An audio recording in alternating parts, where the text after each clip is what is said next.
마음 스토리입니다. 오늘도 수천 년을 이어져 내려온 이솝의 지혜가 담긴 10편의 우화를 들려드리겠습니다. 편안한 자세로 눈을 감고 이 고전 이야기들과 함께 평온한 밤을 맞이하시기 바랍니다. 그럼 이야기를 시작하겠습니다. 개구리 왕. 한적한 연못에 수많은 개구리 무리가 살고 있었습니다. 연못은 푸른 연잎과 맑은 물로 가득 차 있었고 먹을 것도 넉넉했습니다. 개구리들은 매일 햇살을 받으며 뛰놀고 밤이면 개골개골 노래하며 지냈습니다. 하지만 그들의 삶에는 한 가지 큰 문제가 있었습니다. 누구도 앞장서서 질서를 세우려 하지 않았다는 것이었습니다. 오늘은 누가 연못 청소를 하지? 하면 모두 서로 눈치만 볼 뿐 아무도 움직이지 않았습니다. 먹이를 나눠 가지자 해도 먼저 달려들어 자기 배만 채우려 했습니다. 어떤 개구리는 싸움이 일어나도 모른 척했고 어떤 개구리는 남 탓만 했습니다. 그들은 늘 불평했습니다. 이 연못은 엉망이야. 우리를 제대로 이끌어줄 존재가 없으니 그렇지. 우리가 스스로 하자고? 아, 귀찮아. 그런 건 왕이 와서 정해줘야지. 맞아. 우린 그냥 시키는 대로 따르기만 하면 돼. 우리 대신 결정을 내려줄 왕이 필요해. 개구리들은 결국 스스로의 삶을 책임지지 않고 누군가 강한 힘으로 자신들을 다스려 주길 바랐습니다. 그들은 질서와 책임보다 편안함과 의존을 선택했습니다. 그래서 마침내 그들은 연못 가득 목소리를 높여 신께 기도했습니다. 우리에게 왕을 보내주소서. 우리를 대신해 다스려줄 강한 왕을 원합니다. 개구리들의 간절한 기도를 들은 신은 마침내 응답했습니다. 너희가 원하니 왕을 주겠다. 그러고는 커다란 통나무 하나를 번쩍 들어 연못 한가운데로 떨어뜨렸습니다. 쿵! 엄청난 소리와 함께 물결이 사방으로 퍼졌습니다. 놀란 개구리들은 비명을 지르며 연잎 뒤로 숨어들었습니다. 으악! 저게 무슨 괴물이지? 저것이 혹시 우리의 왕인가? 너무 크고 무섭다. 한동안 개구리들은 숨죽이며 통나무를 바라보았습니다. 하지만 통나무는 아무 소리도 움직임도 없었습니다. 그저 물 위에 떠 있을 뿐이었습니다. 시간이 지나자 가장 용감한 개구리 하나가 조심스레 다가갔습니다. 통나무에 살짝 발을 올려보았지만 아무 일도 일어나지 않았습니다. 그러자 다른 개구리들도 하나둘 따라 나섰습니다. 아무것도 안 하잖아. 움직이지도 않고 우리를 다스리지도 않아. 개구리들은 점점 대담해졌습니다. 통나무 위에 올라가 깡충깡충 뛰며 놀기도 하고 그 위에서 낮잠을 자기도 했습니다. 심지어 몇몇은 통나무를 발로 차며 비웃었습니다. 이게 무슨 왕이냐? 그저 물 위에 둥둥 떠다니는 나무 토막일 뿐이잖아. 개구리들은 처음의 두려움을 곧 잊어버리고 통나무를 존경하기는커녕 장난감처럼 여기며 놀았습니다. 그러면서 다시 불평이 시작되었습니다. 이런 왕은 필요 없어. 아무것도 하지 않는 왕이라니. 더 강한 왕이 필요하다. 신은 한숨을 내쉬며 이번에는 황새를 보내주었습니다. 황새는 연못에 도착하자마자 날카로운 부리로 개구리 한 마리를 덥석 집어 삼켰습니다. 개구리들은 깜짝 놀라 비명을 질렀습니다. 으악! 왕이 우리를 잡아먹고 있어. 하지만 황새는 아랑곳하지 않았습니다. 나는 너희의 왕이다. 왕은 백성을 다스릴 권리가 있지. 너희는 이제 내 먹이 가자. 내 법 아래 살아야 한다. 그날 이후 개구리들은 두려움 속에 살았습니다. 연못은 조용해졌지만 그것은 평화가 아니라 공포였습니다. 하루에도 여러 마리의 개구리가 황새의 부리에 잡혀 사라졌습니다. 견디다 못한 개구리들은 다시 신께 울부짖었습니다. 신이시여, 제발 저 무서운 왕을 거두어 주세요. 차라리 예전처럼 자유롭게 사는 게 낫습니다. 그러자 신은 무겁게 대답했습니다. 너희가 스스로 선택한 것이다. 게으르고 무책임하게 살고 싶지 않다 하여 왕을 원했지 않느냐? 처음에는 너희를 괴롭히지 않는 통나무를 보냈으나 너희는 만족하지 못했다. 그러니 지금의 고통은 바로 너희 욕망이 불러온 결과다. 개구리들은 그제야 깊은 후회를 했습니다. 우리는 자유를 가볍게 여기고 스스로의 삶을 책임지려 하지 않았구나. 결국 그 대가로 두려움 속에 살게 되었네. 이 이야기는 지도자와 자유, 책임에 관한 깊은 성찰을 담고 있습니다. 사람은 종종 스스로 책임지기 싫어 누군가에게 의존하려 합니다. 우리를 이끌어줄 강한 존재가 필요하다는 생각은 달콤해 보이지만 그 대가는 때로 자유의 상실과 억압으로 돌아옵니다. 참된 자유는 스스로의 삶을 책임질 때 주어집니다. 자신의 게으름과 무책임을 덮어줄 권위자를 찾는 순간 우리는 그 권위의 도구가 되어 고통을 감수해야 합니다. 삶에서 진짜 왕은 밖에 있지 않습니다. 스스로의 선택과 책임을 지는 태도, 그것이 가장 안전한 왕이자 지혜로운 길입니다. 개구리와 황소. 초록빛 풀이 가득한 들판에 개구리 가족이 살고 있었습니다. 개구리들은 작은 연못에서 뛰놀며 나름 만족스럽게 살아갔습니다.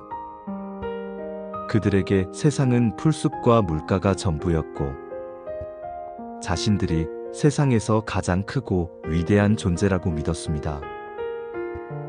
그러던 어느 날 몇 마리의 아기 개구리들이 신나게 뛰놀며 연못을 벗어나 들판으로 나갔습니다. 풀잎 사이를 깡충깡충 뛰어다니며 세상이 이렇게 넓은 줄 처음 알게 된 그들은 새로운 풍경에 눈을 반짝였습니다.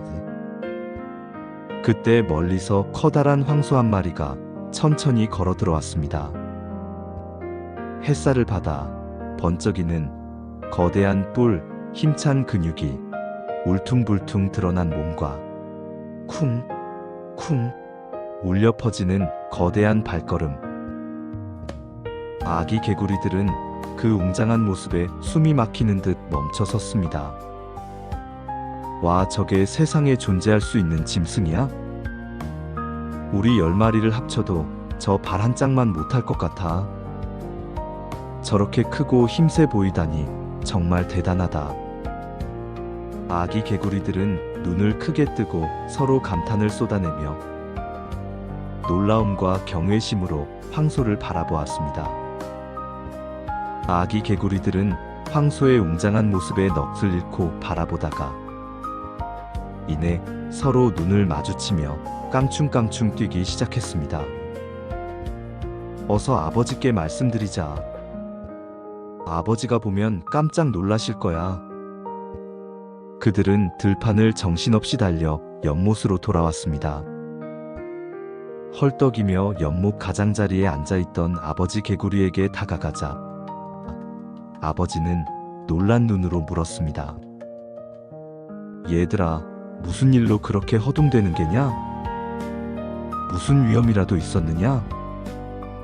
아기 개구리들은 숨을 고르기도 전에 목소리를 높여 외쳤습니다. 아버지. 들판에서 정말 엄청나게 큰 짐승을 보았어요. 우리 10마리를 모아도 그 한 마리만 못할 만큼 크고 그의 발걸음은 땅을 흔들고 뿔은 하늘로 솟아 있었습니다. 다른 아기 개구리도 눈을 동그랗게 뜨고 손발을 휘두르며 덧붙였습니다. 아버지, 그 짐승은 너무나 크고 위대해서 우리가 풀잎에 숨어봐도 그림자만으로도 가려질 정도였어요. 정말 세상에서 가장 큰 존재 같았어요. 아버지 개구리는 그들의 말에 잠시 눈살을 찌푸리며 고개를 끄덕였습니다. 그러나 속으로는 불편한 마음이 일렁였습니다. 나의 아이들이 저런 헛소리에 현혹되다니. 세상에 우리 개구리보다 큰 짐승이 어디 있다고. 아버지 개구리는 아이들의 흥분한 목소리를 한참 동안 듣다가 마침내 얼굴을 굳히며 낮게 중얼거렸습니다. 세상에 우리 개구리보다 큰 짐승이라니. 너희가 아직 어려서 눈을 잘못 본 게 분명하다. 아기 개구리들은 고개를 저으며 강하게 주장했습니다. 아니에요, 아버지. 정말이에요. 그 짐승은 풀숲보다도 컸고 우리 연못보다도 넓은 등을 가지고 있었어요. 맞아요. 우리가 아무리 뛰어올라도 그 발끝에도 닿지 못할 거예요. 아버지 개구리는 아이들의 말에 오기가 치밀었습니다. 너희가 나를 무시하려는 거냐? 내가 보여주마. 우리 개구리가 얼마나 크고 위대한 존재인지 너희 눈으로 똑똑히 보아라. 그는 곧 배를 불룩 부풀리기 시작했습니다. 풍선처럼 몸이 점점 커지자 아이 개구리들이 놀란 눈으로 바라보았습니다. 보아라. 이 정도면 그 짐승 못지않지 않느냐? 그러나 아기 개구리들은 서둘러 고개를 저었습니다. 아니에요, 아버지. 아직 멀었어요. 그 짐승은 훨씬 더 컸어요. 아버지 개구리는 이 말에 얼굴이 붉어지고 자존심이 불타올랐습니다. 뭐라고? 나보다 크다고? 다시 보아라. 그는 더욱 크게 숨을 들이마시며 배를 부풀렸습니다. 이제는 황소만큼 크지 않느냐? 하지만 아이들은 두려움에 떨며 속삭였습니다. 아직도 작아요. 아버지 황소는 훨씬 더 거대했어요. 아버지 개구리는 분노와 오기에 사로잡혀 마지막 힘까지 짜내어 숨을 들이마셨습니다. 배는 한껏 부풀어 터질 듯 했고 눈에는 광기가 번쩍였습니다. 이제는 그 짐승과 맞먹는 크기가 되었을 것이다. 그렇지 않느냐? 그러나 그 순간 그의 몸은 더 이상 견디지 못했습니다. 퍽! 엄청난 소리와 함께 아버지 개구리의 몸이 터져버리고 말았습니다. 아이 개구리들은 충격에 얼어붙어 아버지를 바라보았습니다. 그들은 목이 메인 듯 속삭였습니다. 아버지는 황소와 자신을 비교하다가 결국 스스로를 해쳐버리셨구나. 사람의 마음속에는 언제나 비교의 그림자가 따라다닙니다. 누군가 나보다 더 크고 더 많이 가지고 더 빛나 보일 때 우리는 괜히 작아지고 초라해진 듯 느낍니다. 그러나 그 마음이 커지면 결국 나를 지키려는 힘이 아니라 나를 해치는 욕망이 되어 돌아옵니다. 비교는 끝이 없습니다.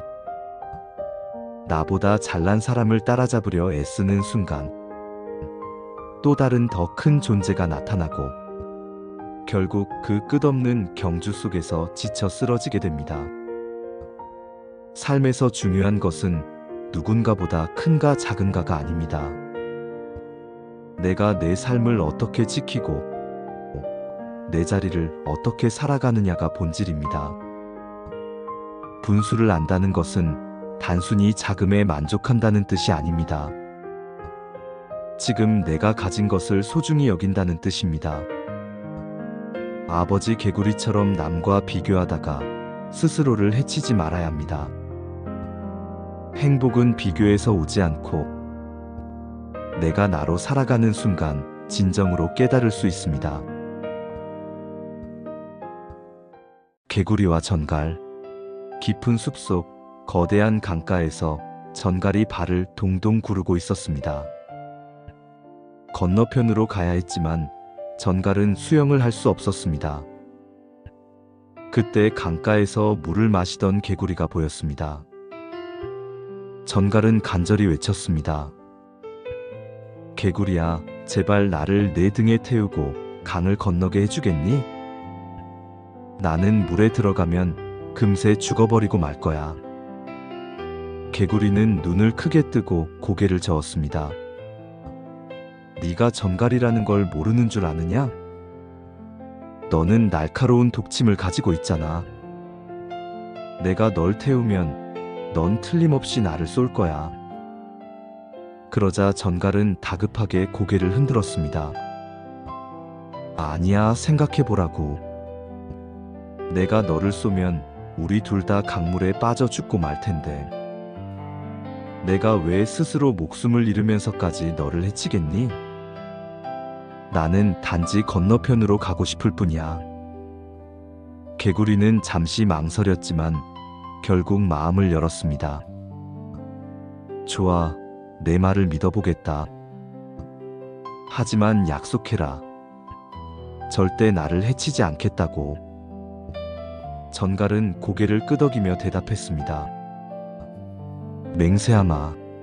네가 나를 살려주는 은혜를 절대 잊지 않겠다.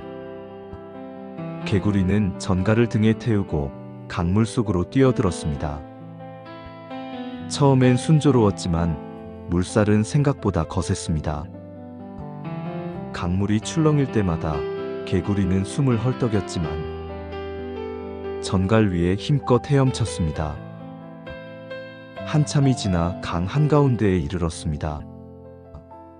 개구리의 다리는 이미 저려오고 숨은 차올랐습니다. 전갈아, 나 혼자라면 벌써 지쳐버렸을 텐데 그래도 널 태우고 가야 하니 힘을 내고 있어. 우린 곧 건너편에 도착할 거야. 전갈은 잠시 말이 없었습니다. 등 위에서 느껴지는 개구리의 떨림과 고된 호흡은 분명 전갈을 위한 희생임을 보여주고 있었습니다. 마침내 그들은 강 건너편에 도착했습니다. 개구리는 지친 숨을 몰아쉬며 모래 위에 몸을 내던졌습니다. 휴, 드디어 건넜구나. 이제 넌 안전하다. 난 약속을 지켰으니 나의 은혜를 잊지 말아야 한다. 그러나 전갈은 한동안 개구리를 내려다보더니 차갑게 속삭였습니다. 네 도움은 고맙다. 하지만 나는 지금 배가 고프다. 내 본성은 굶주림을 참지 못하게 하고 눈앞의 먹이를 놓치지 않게 하지. 개구리는 놀라며 눈을 크게 떴습니다. 뭐라고? 내가 너를 위해 목숨 걸고 강을 건너왔는데 네가 은혜를 이렇게 배신하겠다고? 나를 해치면 넌 약속을 저버리는 거야. 전갈은 냉혹한 눈빛으로 대답했습니다. 약속은 잠시 너의 마음을 달래기 위한 말이었을 뿐이다. 나의 본능은 언제나 내 굶주림을 따를 뿐. 은혜나 도덕 같은 그딴 것은 나는 모른다. 개구리는 절망적으로 외쳤습니다. 네가 내 등을 밟고 강을 건널 수 있었던 건 내가 도와주었기 때문이야. 너의 목숨은 내 선의에 달려 있었어. 그런데도 넌 결국 내 욕망을 선택하는구나. 그러나 전갈은 더 이상 대꾸하지 않았습니다. 차갑게 독침을 들어 개구리를 찔렀고 개구리는 후회의 눈물을 흘리며 눈을 감았습니다. 그 순간 은혜를 잊은 자의 본성이 어떤 결과를 낳는지 강가의 메아리처럼 울려 퍼졌습니다. 삶에서 우리는 종종 은혜와 희생을 베풀며 상대가 변할 것이라 기대합니다.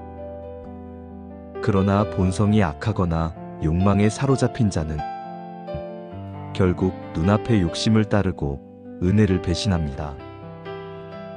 그 순간 희망은 무너지고 상처만 남습니다. 삶에서 지혜란 모든 이에게 무턱대고 마음을 열지 않는 것입니다. 진짜 선의는 지혜와 함께할 때 우리를 지켜줍니다. 따뜻한 마음을 지키되 어디에 그 마음을 써야 하는지는 신중히 선택해야 합니다. 그 선택이 나를 지키는 지혜이며 악한 본성을 눈치채지 못한 채 무턱대고 믿는다면 상처 입는 것은 결국 나 자신입니다. 양과 개. 평화로운 들판에서 수많은 양무리가 살고 있었습니다. 양들은 온순하고 순한 성격 덕분에 언제나 함께 어울려 지냈습니다. 그들에게 가장 큰 기쁨은 따스한 햇살 아래서 풀을 뜯고 저녁이면 서로 기대어 잠드는 것이었습니다. 하지만 그 들판에는 늘 함께 지내는 또 다른 동물이 있었습니다. 바로 주인의 명령을 따르는 양치기 개였습니다. 개는 날카로운 이빨과 사나운 눈빛으로 양들을 몰아가곤 했습니다. 주인이 지팡이를 흔들면 개는 귀를 곤두세우며 지저대고 양들을 몰아 울타리 안으로 몰아넣었습니다. 때때로 조금만 늦게 움직이는 양이 있으면 개는 달려들어 발을 핥히거나 다리를 물기도 했습니다. 양들은 속으로 늘 억울했습니다. 우리는 아무 잘못도 하지 않았는데 왜 이렇게 거칠게 몰아붙이는 거지? 풀을 뜯으며 조용히 살아가는 게 전부인데 마치 큰 죄를 지은 것처럼 다뤄지는구나. 그 불만은 점점 커져 마침내 한 양이 용기를 내어 개에게 소리쳤습니다. 너도 우리처럼 짐승일 뿐인데 왜 그렇게 우리를 괴롭히는 거냐? 우린 도망치지도 않고 주인의 양이 되어 순하게 살아가고 있잖아. 그런데도 내 이빨은 늘 우리 살을 향해 있구나. 개는 짧게 으르렁거리며 대꾸했습니다. 나는 주인의 명령을 따를 뿐이다. 너희를 울타리로 몰아넣으라고 하면 몰아넣고 늦게 움직이는 놈이 있으면 혼내야 한다. 내가 좋아서 하는 게 아니라 주인의 뜻에 따라 움직이는 거다. 그러자 또 다른 양이 눈물을 머금고 외쳤습니다. 내 말이 맞을지도 모른다. 하지만 내 발톱과 이빨이 우리를 아프게 하는 건 사실이야. 우리를 몰아넣는 건 주인의 명령일지라도 그 명령을 실행하는 건 네가 아니냐? 우리는 네 눈빛을 두려워하고 내 이빨을 피하려고 떨며 살아간다. 우릴 힘들게 하는 건 주인의 지팡이가 아니라 바로 네가 아니냐? 개는 순간 아무 말도 하지 못했습니다. 그는 자신이 단순한 도구라고 믿었지만 양들의 목소리는 뼈아픈 진실을 드러내고 있었습니다. 그날 이후 양과 개 사이에는 말로 다 표현하기 힘든 거리감이 생겼습니다. 사람은 종종 책임을 남에게 돌리며 자신을 정당화합니다. 나는 시켜서 했을 뿐이다. 나는 명령을 따랐을 뿐이다. 그러나 어떤 행동이든 결국 그것을 실행하는 것은 내 손과 내 말, 내 행동입니다. 힘 있는 자의 명령을 따르는 것처럼 보이지만 그 명령이 옳지 않음을 알면서도 따른다면 그 책임의 일부는 결국 자신에게 돌아옵니다. 우리는 언제나 스스로의 행동을 선택하고 있다는 사실을 잊지 말아야 합니다. 삶의 지혜는 단순히 명령을 따르는 데 있지 않습니다. 그 명령이 올바른지, 그 행동이 옳은지 스스로 판단할 때, 비로소 우리는 자기 삶을 주체적으로 살아갈 수 있습니다. 눈앞의 두려움이나 이익 때문에 양심을 외면한다면 결국 나 또한 누군가의 고통에 가담하는 존재가 되고 맙니다. 여우와 사자. 드넓은 숲속에는 수많은 동물들이 살고 있었습니다. 그들 중 가장 위험 있고 두려움의 대상은 단연 사자였습니다. 사자는 단 한 번의 포효만으로도 숲 전체를 떨리게 했고, 작은 짐승들은 그의 그림자만 봐도 몸을 떨곤 했습니다. 어느 날 교활하면서도 호기심 많은 여우가 사자를 만나게 되었습니다. 여우는 태어나서 한 번도 사자를 본 적이 없었기에 처음 그의 모습을 보았을 때 온몸이 얼어붙었습니다. 커다란 갈기, 번뜩이는 눈빛, 거대한 발톱과 이빨. 여우는 공포에 질려 꼬리를 말고 달아나며 속으로 중얼거렸습니다. 이런 무서운 존재가 있다니 나는 이제 끝났구나.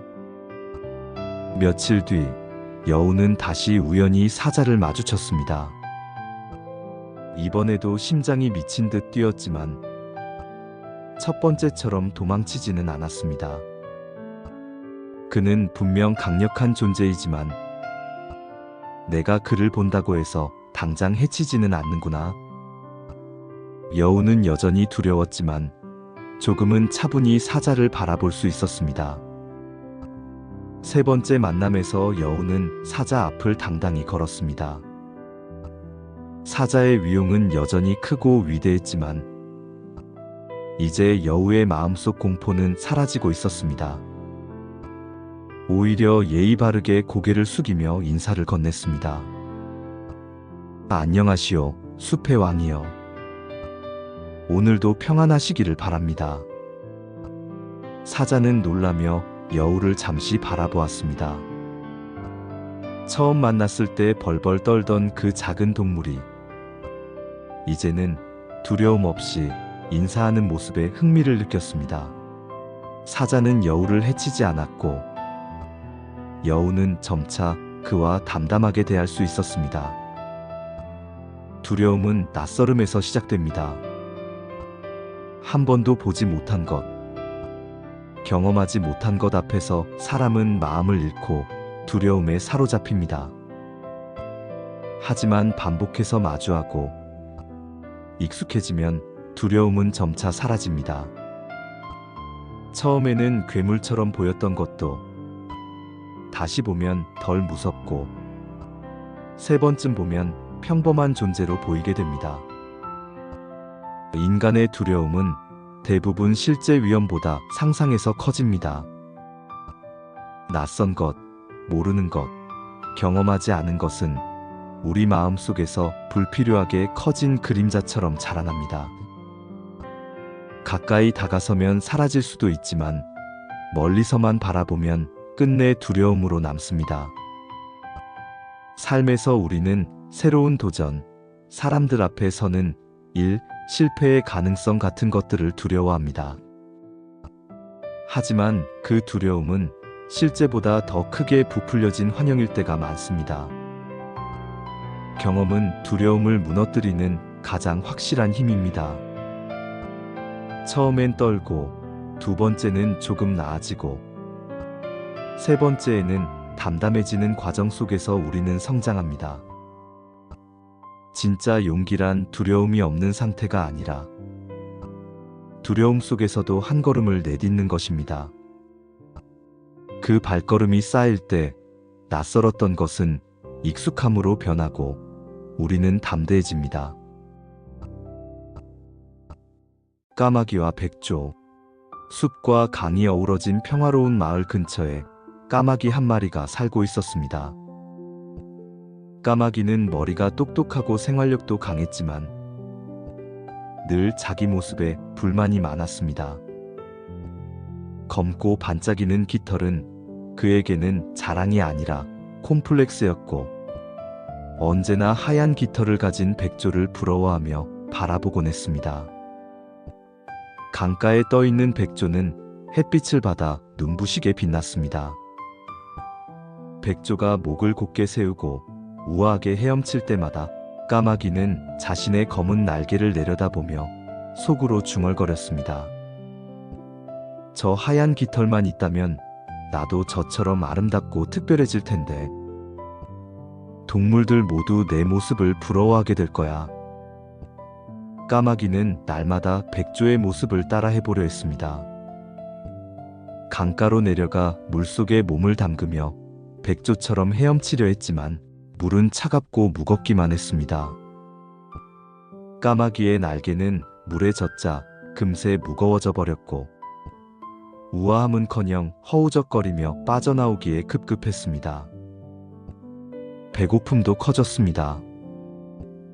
까마귀는 본래 들판에서 작은 벌레와 곡식을 주워 먹으며 살았지만 백조처럼 강에서 풀뿌리와 수초를 먹으려 하니 영 맞지 않았습니다. 먹을 것을 제대로 먹지 못하니 점점 수척해지고 기운이 빠져갔습니다. 왜 나는 백조처럼 될 수 없는 거지? 왜 내 깃털은 하얗지 않고 왜 나는 물 위에서 우아하지 못한 거지? 까마귀는 매일 불만과 자책 속에서 날개를 접고 강가에 주저앉았습니다. 그러던 어느 날 까마귀는 풀숲에 비친 자신의 모습을 보았습니다. 젖은 깃털은 엉켜있고 눈빛은 초라해져 있었습니다. 그는 한숨을 내쉬며 생각했습니다. 나는 백조가 되려다 내 본래의 삶마저 잃고 있구나. 내가 가진 것은 검은 깃털뿐인데 나는 그것마저 미워하며 살아왔어. 그 순간 까마귀는 문득 들판에서 들려오는 동료 까마귀들의 울음을 들었습니다. 그들은 함께 모여 하늘을 날며 자유롭게 소리쳤습니다. 까마귀는 가슴이 뛰었습니다. 그래, 나는 물 위에선 백조처럼 우아할 수 없지만 하늘 위에선 누구보다도 자유롭게 날 수 있잖아. 그제야 까마귀는 깨달았습니다. 자신을 괴롭힌 것은 검은 깃털이 아니라 그 깃털을 부끄러워하던 자기 마음이었음을 말입니다. 사람은 흔히 남과 자신을 비교하며 살아갑니다. 남의 빛나는 모습에 마음을 빼앗기고 자신이 가진 것을 하찮게 여깁니다. 그러나 진정한 불행은 가진 것이 부족한 데서 오는 것이 아니라 내가 가진 것을 미워하며 살아가는 데서 시작됩니다. 겉모습은 우리를 특별하게 만들지 않습니다.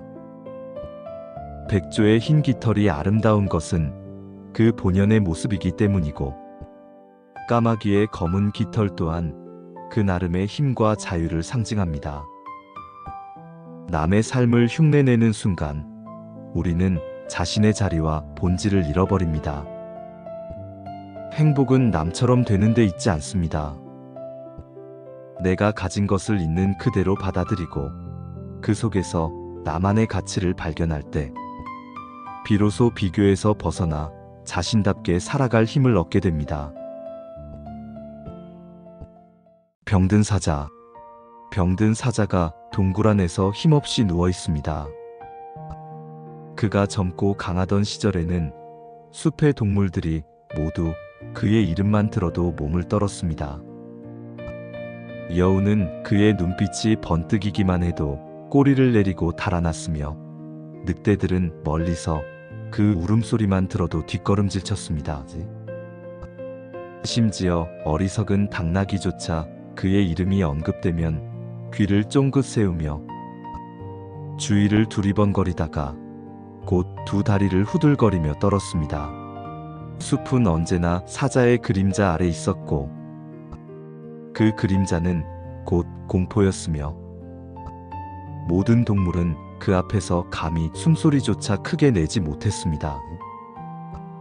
하지만 세월은 그 누구도 피할 수 없는 법. 사자는 늙었고 몸은 병들었으며 이제는 걸음조차 버거웠습니다. 예전 같으면 단숨에 뛰어올라 사냥했을 그의 다리는 힘을 잃었고 갈기는 희미하게 흩날리며 기운 없는 바람에만 흔들렸습니다. 그의 굴은 더 이상 왕의 성이 아니었습니다. 한낱 늙은 짐승의 쓸쓸한 거처가 되어버렸습니다.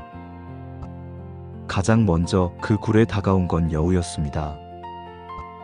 한때 사자의 눈빛만 봐도 달아나던 여우는 이번엔 느긋하게 굴 앞까지 걸어와 사자를 내려다보았습니다. 오호라, 이게 누구신가? 숲의 왕, 위대한 사자님이 아니신가? 예전 같으면 나 따위는 그림자도 밟지 못하게 하셨겠지. 그런데 지금은 꼼짝도 못하고 누워 계시는구나. 사자는 힘겹게 눈을 들어 여우를 바라봤지만 대꾸할 힘조차 없었습니다. 여우는 비웃으며 꼬리를 휘두르며 말했습니다. 참으로 세상은 변하는 법이지. 왕도 늙으면 이렇게 무력해지는군. 그리고는 웃음을 흘리며 숲속으로 사라졌습니다.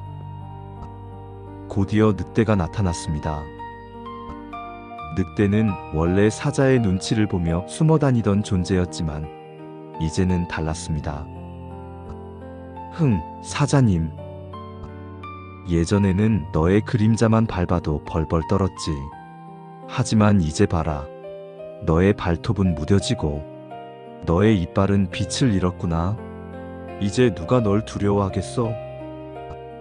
늑대는 사자의 갈기를 발로 짓밟으며 키득거렸습니다. 너도 한때는 왕이었지만 지금은 그저 늙고 병든 고기 덩어리일 뿐이지. 사자는 분노로 눈을 번뜩였지만 몸이 말을 듣지 않았습니다. 그의 마음은 불타올랐으나 육신은 이미 그 불꽃을 담을 힘을 잃고 말았습니다. 마지막으로 한때 사자를 가장 두려워하던 당나귀가 굴 앞에 나타났습니다. 당나귀는 여전히 서툴고 어리석은 짐승이었지만 지금은 기세등등했습니다. 하하, 이게 정말 사자란 말이냐? 예전엔 네 그림자만 보아도 벌벌 떨었는데 이제는 꼼짝 못하고 누워있구나. 네 꼴이 참으로 가엾다. 아니 우습다. 사자는 이를 악물었지만 아무 말도 하지 못했습니다. 그러자 당나귀는 조롱을 멈추지 않고 소리쳤습니다. 네가 왕이라고? 왕이 이렇게 무기력할 수 있느냐?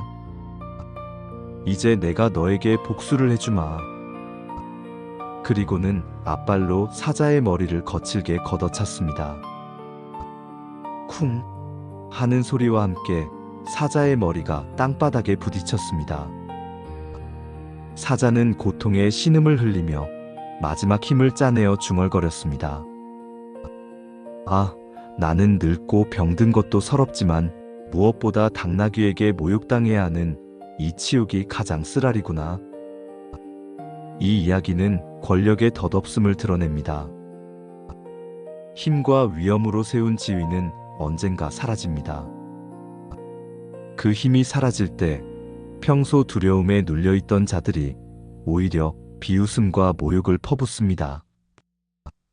두려움으로 얻은 존중은 결코 오래가지 못합니다.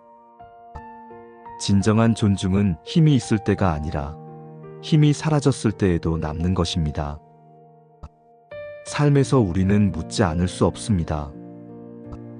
나는 지금 두려움으로 존중을 얻고 있는가? 아니면 신뢰와 덕으로 존중받고 있는가? 힘은 언젠가 사라집니다.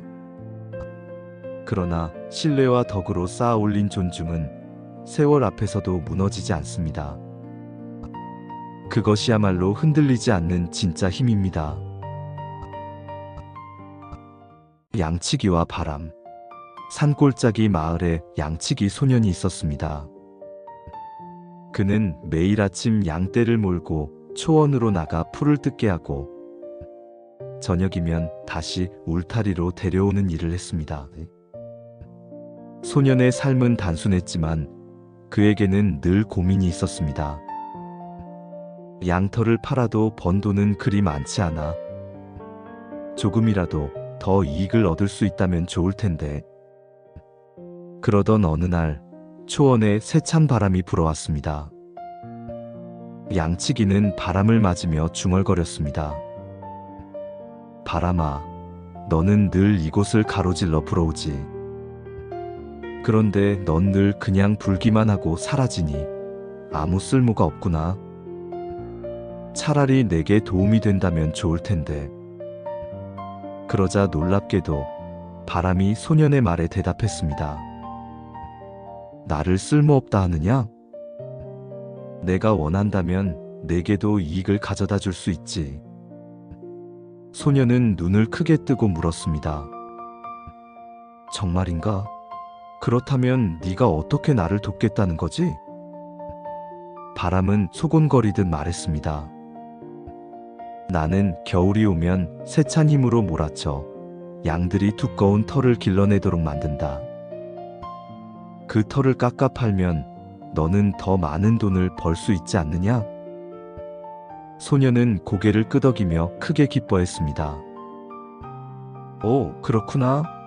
네가 세차게 불어준다면 내 양들이 더 많은 털을 기르고 나는 더 부자가 될 거야. 그러니 제발 더 거세게, 더 자주 불어다오. 그날 이후 바람은 양치기의 바람대로 점점 더 강하게 불기 시작했습니다. 초원은 늘 거센 바람에 휩싸였고 들판은 쉴 새 없이 흔들렸습니다. 양들은 바람을 정면으로 맞으며 움츠러들었고 차가운 바람에 귀와 발이 얼어붙는 듯 시달렸습니다. 풀을 뜯으려 고개를 숙이면 눈보라 같은 먼지가 얼굴을 덮쳤고 풀잎조차 흔들려 제대로 뜯을 수 없었습니다. 양들은 서로의 몸에 바짝 붙어 떨며 눈에는 눈물이 맺혔습니다. 하지만 세찬 바람 덕분에 양들의 털은 점점 두꺼워지고 거칠게 자라났습니다. 양치기 소년은 그 모습을 보고 환히 웃으며 손뼉을 쳤습니다. 봐라, 내 말이 맞았지 않느냐? 털이 이렇게 빽빽해지고 있으니 올겨울엔 분명 누구보다 더 많은 돈을 벌 수 있을 거야. 너희는 힘들겠지만 조금만 더 참아라. 이 모든 것이 우리에게 큰 이익을 가져다 줄 테니까. 그러나 양들의 현실은 달랐습니다. 두꺼운 털이 몸을 감싸고 있었지만 끊임없는 바람은 뼛속까지 스며들 듯 매서웠습니다. 며칠씩 바람을 맞다 보니 양들의 다리는 무겁게 풀렸고 눈빛은 점점 흐려졌습니다. 어린 새끼 양들은 털이 자라기도 전에 몸이 바람에 휘청이며 쓰러졌습니다. 어미 양들은 쓰러진 새끼 곁을 맴돌며 애처롭게 울었지만 차가운 바람은 그 울음마저 삼켜버렸습니다. 소년은 여전히 양떼의 털이 풍성해지는 것을 보며 뿌듯해했습니다. 그러나 그 기쁨은 양들이 잃어가는 기운과 생명을 외면한 채 세워진 아슬아슬한 기쁨이었습니다. 세찬 바람은 멈출 줄 몰랐습니다.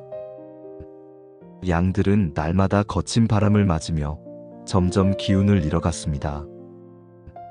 살은 점점 여위고 털만 부풀어 겉으로는 풍성해 보였지만 그 속에는 피곤과 고통이 깊게 쌓여 있었습니다.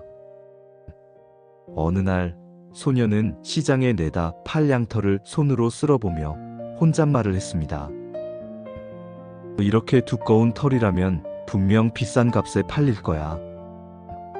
올해는 누구보다 부자가 될 수 있겠어. 그의 눈에는 흥분이 가득했지만 등 뒤에서 들려오는 양들의 숨소리는 거칠고 나약했습니다. 바람이 불 때마다 어린 새끼 양들은 휘청거리다 땅에 쓰러졌습니다. 몸을 일으키려 안간힘을 썼지만 다시 바람에 눌려 고개를 숙였습니다. 어미 양은 그 곁을 떠나지 못하고 애처롭게 울부짖었습니다. 소녀는 처음엔 그 광경을 애써 외면했습니다. 조금만 더 버티면 돼. 이 모든 게 다 우리를 위한 거야. 털을 깎으면 다시 기운을 차릴 거야. 그러나 시간이 지날수록 쓰러지는 양이 늘어났습니다. 울타리 안은 더 이상 활기찬 풀밭이 아니었습니다. 여기저기 힘없이 주저앉아 있는 양들, 먹이에도 반응하지 못하는 양들, 그리고 차가운 바람을 끝내 견디지 못한 채 눈을 감은 양들이 하나둘 늘어갔습니다. 소녀는 그제야 가슴이 철렁 내려앉았습니다. 안 돼. 이럴 리가 없어. 내가 부자가 되려고 했을 뿐인데 어떻게 내 양들이 이렇게 된 거지? 그는 연약한 새끼 양의 몸을 들어올리며 흐느꼈습니다. 차갑게 식어버린 작은 몸은 더 이상 움직이지 않았습니다. 소년의 손끝에 닿는 털은 분명 풍성했지만 그 속에는 이미 생명이 꺼져 있었습니다. 그제야 소년은 깊은 후회 속에서 바람에게 외쳤습니다. 바람아, 제발 멈춰다오. 더 이상 너의 세찬 힘은 필요 없다. 나는 잘못된 선택을 했구나. 눈앞의 욕심만 보고 내 양들을 지켜내지 못했어. 바람은 숲 너머에서 낮게 속삭였습니다. 너는 네가 원한 것을 얻었을 뿐이다. 더 많은 털, 더 큰 부. 하지만 그 욕망은 너의 양들을 지켜주지 못했다. 눈앞의 이익에 눈이 멀면 결국 가장 소중한 것을 잃게 되는 법이다. 소녀는 쓰러진 양떼 사이에 주저앉아 눈물을 흘렸습니다. 그의 마음에는 이제 더 많은 털도 부자가 되겠다는 꿈도 남아있지 않았습니다. 남은 것은 오직 잃어버린 것들에 대한 후회와 깊은 깨달음뿐이었습니다. 인간은 언제나 조금 더 많은 것을 원합니다. 지금 가진 것에 만족하기보다 눈앞의 이익을 좇으며 더 큰 풍요를 꿈꿉니다. 하지만 욕망이 깊어질수록 우리는 보이지 않는 것을 놓치게 됩니다. 눈앞의 이익은 달콤하게 빛나지만 그 뒤에 숨어있는 대가는 더 크고 무겁게 다가옵니다. 양치기 소녀는 양들의 두꺼워진 털만 보며 기뻐했습니다. 하지만 그는 양들의 떨리는 다리, 메마른 눈빛, 차가운 바람에 쓰러져가는 생명을 보지 못했습니다. 행복과 풍요는 겉모습이 아니라 지켜야 할 것을 지켜낼 때 비로소 주어집니다. 삶도 그렇습니다. 더 많이 가지려는 마음이 결국은 우리 손에서 가장 소중한 것을 흘려보내기도 합니다. 탐욕은 언제나 만족을 약속하지만 그 끝에는 공허와 상실이 남습니다. 지혜로운 선택은 언제나 절제 속에서 빛납니다. 이만하면 충분하다는 마음을 가질 때 우리는 잃지 않고 누릴 수 있습니다. 눈앞의 이익이 아니라 오래도록 지켜야 할 가치를 바라볼 때 삶은 무너지지 않고 단단하게 서게 됩니다. 아버지와 아들들. 한 시골 마을에 나이 지긋한 농부가 살고 있었습니다. 그는 평생 땅을 일구며 성실하게 살아왔고 그의 곁에는 여러 명의 아들들이 있었습니다. 하지만 안타깝게도 아들들은 서로 사이가 좋지 않았습니다. 사소한 일에도 다투고 일터에서도 협력하기보다는 각자 제멋대로 행동했습니다. 농부는 마음속으로 깊이 근심했습니다. 내가 살아있는 동안은 어떻게든 이 집을 지켜낼 수 있겠지만 내가 떠난 뒤엔 저 아이들이 분열로 모든 것을 잃고 말겠구나. 세월이 흘러 농부의 몸은 점점 약해졌습니다. 마지막이 가까워진 것을 느낀 그는 아들들을 불러 모았습니다. 얘들아, 나는 이제 오래 살지 못할 것이다. 그러니 너희에게 마지막으로 꼭 들려주고 싶은 이야기가 있다. 아버지는 집안 구석에 있던 나무 장작 묶음을 가져왔습니다. 굵은 장작을 여러 개 모아 단단히 묶은 것이었습니다. 그는 장작 묶음을 아들들에게 내밀며 말했습니다. 이 장작을 부러뜨려 보아라. 첫째 아들이 힘껏 장작을 잡아당겼습니다. 그러나 묶음은 단단했고 부러지지 않았습니다. 둘째와 셋째도 차례로 시도했지만 아무도 그 장작 묶음을 꺾을 수 없었습니다. 아버지는 잠시 미소를 지으며 장작 묶음을 풀었습니다. 그리고는 각각의 장작을 하나씩 아들들에게 나누어 주었습니다. 이제 하나씩 부러뜨려 보아라. 아들들은 손쉽게 장작을 뚝뚝 부러뜨렸습니다.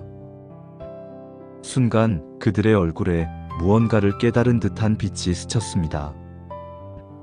아버지는 흐린 눈빛으로 아들들을 바라보며 조용히 말했습니다.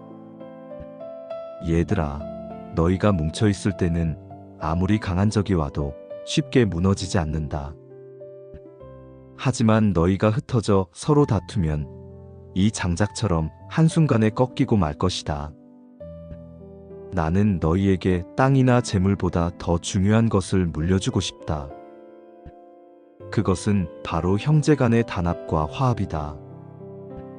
서로 등을 돌리지 말고 마음을 모아라. 그러면 어떤 어려움도 이겨낼 수 있을 것이다. 아들들은 깊은 침묵 속에 고개를 끄덕였습니다. 그들의 마음 속에는 처음으로 아버지가 평생 강조해온 함께라는 말의 무게가 진하게 새겨졌습니다. 인간은 홀로 살아갈 수 없는 존재, 함께 살아가는 사회적 동물입니다. 우리는 때로 혼자서도 강할 수 있다고 믿지만 진실은 그렇지 않습니다. 누군가의 곁에서 이해받고 지지받을 때 비로소 마음은 단단해지고 삶은 안전해집니다. 서로의 마음을 이해하고 함께 모일 때 우리는 단순한 개인이 아니라 든든한 공동체가 됩니다. 혼자였다면 무너졌을 고난도 곁에 있는 이들과 어깨를 맞댈 때 훨씬 가볍게 느껴집니다. 서로를 지켜주는 믿음과 연대는 결국 가장 안전한 울타리가 되어 삶의 두려움을 막아줍니다. 우리가 의지할 수 있는 사람, 그리고 우리를 의지하는 사람이 있다는 사실. 그것이야말로 인간이 가질 수 있는 큰 축복일 것입니다. 개와 노새. 어느 시골 마을에 부지런한 농부가 있었습니다. 그 농부에게는 늘 곁을 지키는 개 한 마리와 무거운 짐을 묵묵히 나르는 노새 한 마리가 있었습니다. 개는 농부의 집을 지키고 밤에는 도둑이 들지 못하게 짖었습니다. 그리고 낮에는 농부가 밭일을 할 때 따라다니며 장난도 치고 간혹 농부의 손길을 받으며 기쁨을 누렸습니다. 반면 노새는 언제나 등에 무거운 자루를 찌고 먼 길을 오가야 했습니다. 곡식이든 장작이든 짐이 있으면 언제나 노새의 몫이었습니다. 어느 날 농부는 장에 갈 물건을 가득 실어야 했습니다. 노새의 등에는 곡식 자루가 몇 개나 실렸고 개는 가볍게 앞장서 뛰어갔습니다. 길을 한참 가던 중 노새가 힘에 겨워 투덜거렸습니다.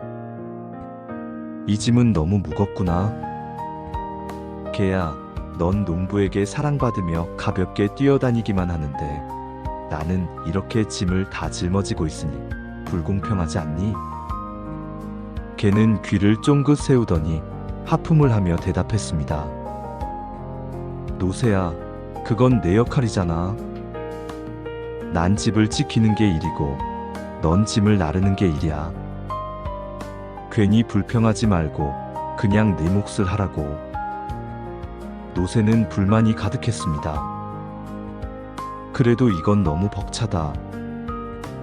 네가 조금이라도 나를 도와주면 좋을 텐데. 그러나 걔는 웃으며 꼬리를 흔들었습니다. 나는 내 임무만 하면 돼. 네가 힘들다고 해서 내가 짐을 나를 이유는 없어. 길은 점점 험해졌고 햇볕은 내리쬐어 뜨겁기만 했습니다. 노새는 점점 숨이 가빠지고 다리가 후들거리기 시작했습니다. 이젠 더는 못 가겠다.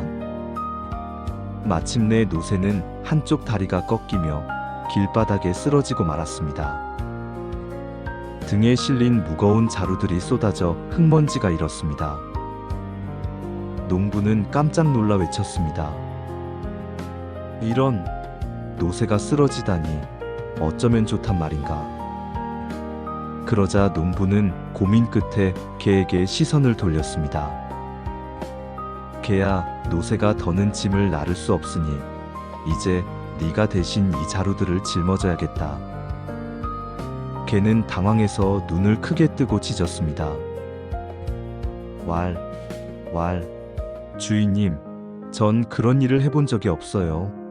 저는 집을 지키고 도둑을 막는 게 제 일이잖아요. 무거운 짐은 제게 맞지 않아요. 그러나 농부는 단호했습니다. 네가 그동안 가볍게 지내온 건 맞지만 지금은 어쩔 수 없다. 노새가 쓰러졌으니 네가 대신하지 않으면 안 된다. 결국 개는 억지로 자루를 등에 매달았고 금세 다리가 휘청거렸습니다. 으앙, 이건 너무 무겁잖아.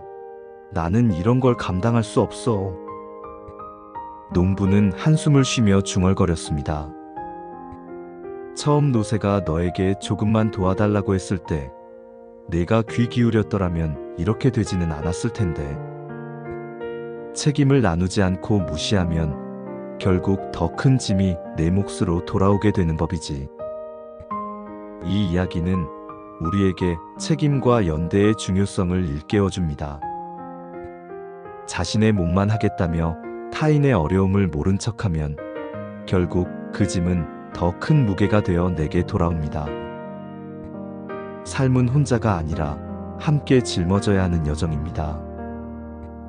내가 조금 나눈 수고는 크게 보이지 않지만 그 작은 도움은 누군가에게는 삶을 지탱하는 힘이 됩니다. 그러나 그 도움을 외면하면 언젠가 나는 더 무겁고 감당하기 어려운 짐을 홀로 짊어지게 됩니다. 지혜란 내 역할만 지키는 데서 그치지 않고 때때로 곁에 이들의 무게를 함께 들어주는 마음에서 피어납니다. 서로의 짐을 나누어질 때 삶은 더 가볍고 길은 더 멀리 이어집니다.